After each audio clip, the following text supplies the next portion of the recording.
나는 대한민국 예비역병장이다. 안녕하십니까?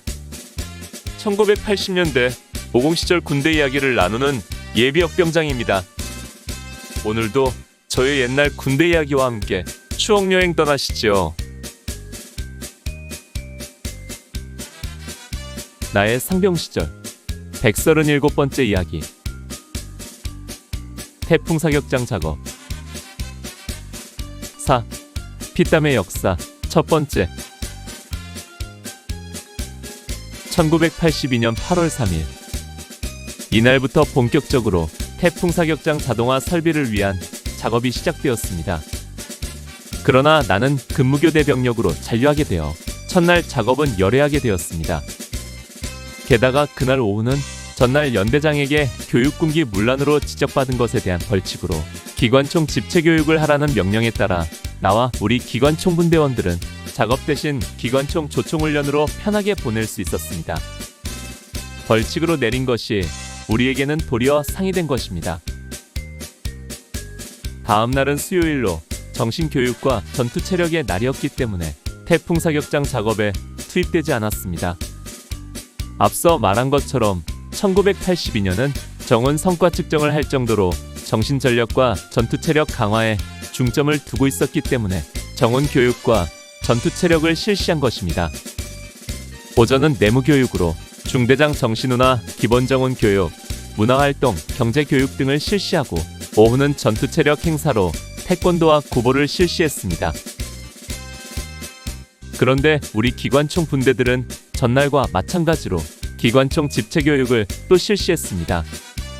사실 연대장은 얼차려의 일환으로 기관총 교육 강화를 지시한 것이지만 결과적으로는 우리들을 편하게 해주는 조치가 되고 만 것입니다. 다른 중대원들이 태권도를 하고 완전군장 구보를 떠나는 걸 보면서 우리들은 연병장 한쪽에서 기관총 조총훈련을 실시했습니다. 1982년 8월 5일 목요일. 나로서는 명실상부 태풍 사격장 작업에 투입되는 첫날입니다. 이날은 지난번보다도 더 빠르게 05시에 기상을 했습니다. 그리고 즉시 식사 집합을 하고 신속하게 식사를 마친 다음 개구리 군장과 개인화기 그리고 작업도구 등을 들고 집합하여 인원 파악을 한 다음 출발했습니다. 새벽 여명이 밝아오는 것을 보면서 구초소를 넘어 현대상회를 지나고 박막골 마을을 지나 봉화산 태풍 사격장으로 접어들었습니다.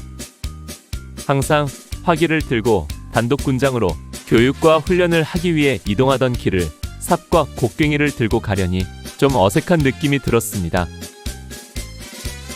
박막골 마을에서 태풍 사격장 사이에는 논과 밭이 혼재되어 있는 농지이고 이 농지를 지나 작은 계곡을 건너가면 바위돌이 군데군데 있는 태풍 사격장이 시작됩니다. 여기서부터는 신경을 바짝 쓰고 조심을 해야 합니다. 불발탄들이 있을 가능성이 많기 때문입니다. 각종 포사격 시 목표 지점까지 날아가지 못하고 중간에 떨어지는 포탄을 낙오탄이라고 부릅니다. 특히 박격포 사격에서 낙오탄이 많이 나오는데 포탄에 추진력을 주는 장약 계산을 잘못하거나 포신이 뜨겁게 달아올라 구경이 확장된 경우 또는 포신이나 포탄에 문제가 있는 경우 등 다양한 이유로 인해 낙오탄이 발생하게 됩니다. 박격포탄은 날아가는 속도가 빠르지 않아서 사격하는 날의 하늘을 보면 햇빛에 반짝거리며 쉬익 하고 날아가는 포탄 모습이 보일 정도였습니다. 한 번은 4.2인치 박격포 낙오탄이 우리 대대 막사와 구초소 사이에 산중턱에 떨어져 터지는 사고가 있었습니다. 그날 우리들은 내무반에 있었는데 갑자기 엄청나게 큰 폭발음이 들려왔습니다. 우리는 정말 전쟁이라도 발발한 줄 알았는데 알고 보니까 낙오탄이 떨어져 터진 것이었습니다. 이날 폭발로 인해 막사 뒤편 유리창이 거의 다 깨질 정도로 아찔한 사고였습니다. 구초소는 바로 우리 중대가 담당하는 초소인데 이때 구초소에서 근무 서던 병사는 낙오탄이 떨어지는 순간 초소 바닥에 바짝 엎드렸는데 정말 엄청 놀랐다는 이야기를 들었습니다. 다행히 이 포탄이 초소와 막사 중간 지점에 떨어지는 바람에 인명피해는 발생하지 않고 물적 피해만 주었습니다. 만약 이 나고탄이 조금만 비껴서 막사를 때렸거나 아니면 방막골이나 대원리 민가 쪽으로 떨어졌다면 어찌 되었을지 지금 생각해도 아찔한 생각이 듭니다. 이런 나고탄이 불발탄이 되어 태풍 사격장 중간에 떨어지게 되면 그 넓은 곳에서 쉽게 찾아낼 수 없기 때문에 방치하게 되고 나중에 생각지 않은 사고로 이어질 수 있게 되는 것입니다. 물론 태풍 사격장에 일반인은 물론 군인들도 함부로 들어갈 수 없습니다. 그러나 사격 중 예광탄에 의한 산불이 발생하면 산불 진화를 위해 인력이 투입될 수밖에 없었습니다.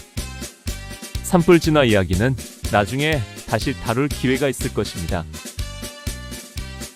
이윽고 우리가 작업할 지점에 이르렀습니다.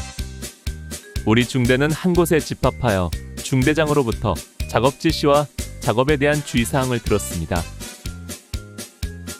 지금부터 작업을 실시한다. 우리가 해야 할 작업은 그저께와 마찬가지로 전선을 매립할 곳을 파는 것이다. 작업은 각 소대별로 할당된 지점으로 가면 지표면에 끈으로 표시된 부분이 있을 것이다. 그 표시된 대로 전선을 매설할 땅을 파는데 규격은 폭 50cm, 깊이는 1m 이상이다. 깊이가 얕으면 포탄에 의해 전선이 파손될 수 있으므로 1m 이상을 반드시 유지해야 한다.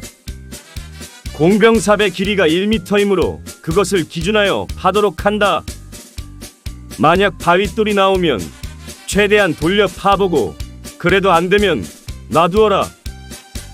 나중에 공병이 투입되어 해결할 것이다. 작업 중 가장 중요한 것은 안전이다. 작업 도구를 사용하는데 주의하고 특별히 불발탄에 대해서 신경을 많이 써야 한다.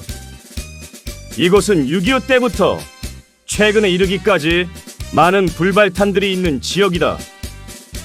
만약 땅을 파다가 이상한 물체가 발견되면 즉시 작업을 멈추고 현장을 이탈한 다음 보고하도록 한다.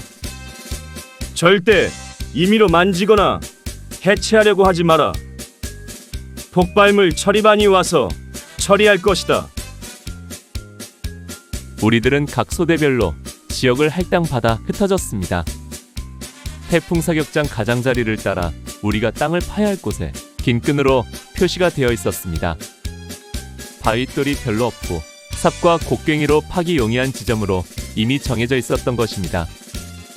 우리 화기소대도 배당된 지역으로 가서 거기서도 다시 분대별로 작업 구간을 할당받아 본격적으로 작업에 들어갔습니다. 오늘 추억여행에 함께 해주셔서 감사합니다. 다음 이야기를 기대해주시고 구독과 좋아요 부탁드립니다. 항백